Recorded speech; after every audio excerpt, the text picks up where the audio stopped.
Jared here from the Heel to the Face podcast. It is about 12:30 Eastern time as we just got out of SummerSlam 2023 from here in Ford Field, Detroit, Michigan. A quick rundown of what happened here tonight. Logan Paul kicked off the show in what was an acrobatic high-flying match with Ricochet, but it all ended with some brass knuckles. One of Logan Paul's good YouTube friends gave some brass knuckles, and what was a high-flying affair ended with Logan Paul getting the win over Ricochet. Dirty tactics.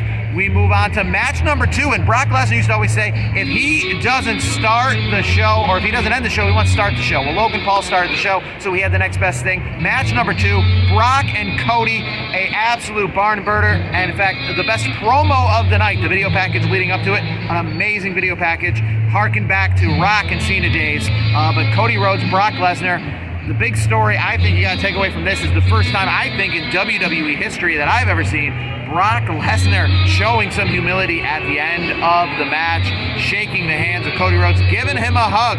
Does this mean Brock Lesnar is going to take some time off and maybe even be done from WWE? Because after that, that's some humility that we have never seen for Brock Lesnar before. We move on to match number 3 of the night. It was the Slim Jim Battle Royal, but more importantly, it was probably the LA Knight Memorial Battle Royal. It was there to get LA Knight on the card. He has never been more over, and he gets the win in the Slim Jim's Battle Royal. In the Intercontinental Championship match, it started out a little slow, but people picked up on it. Gunther gets the win with not too much difficulty over Drew McIntyre. A little lackluster, and the match that was very lackluster is Ronda Rousey, Shayna Baszler, an MMA rules match. Most people use that chance to go to the bathroom. A 7-minute match, the shortest on the card all night.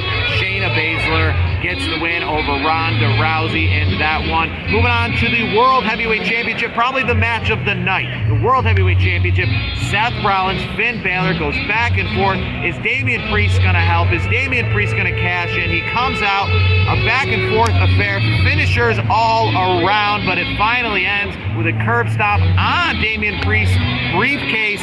Seth Rollins gets the win. He had a lot of help going in, but he couldn't finish the job against Seth Rollins. In the Women's Championship match, that's where we saw all the championships change hands. It looked like Bianca Belair was hurt. Bianca Belair then comes back, ends up getting the win, becoming the new WWE Women's Champion, only for Io Sky, and most importantly, Bayley coming out with the Women's Money in the Bank. Bayley just cleaning house.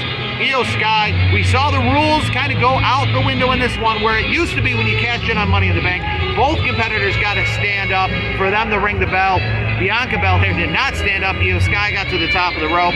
The bell rang, she came down, and 1, 2, 3, Io Sky is now your WWE Women's Champion. And in your main event, Tribal Combat, a very slow start. Roman Reigns, Jey Uso.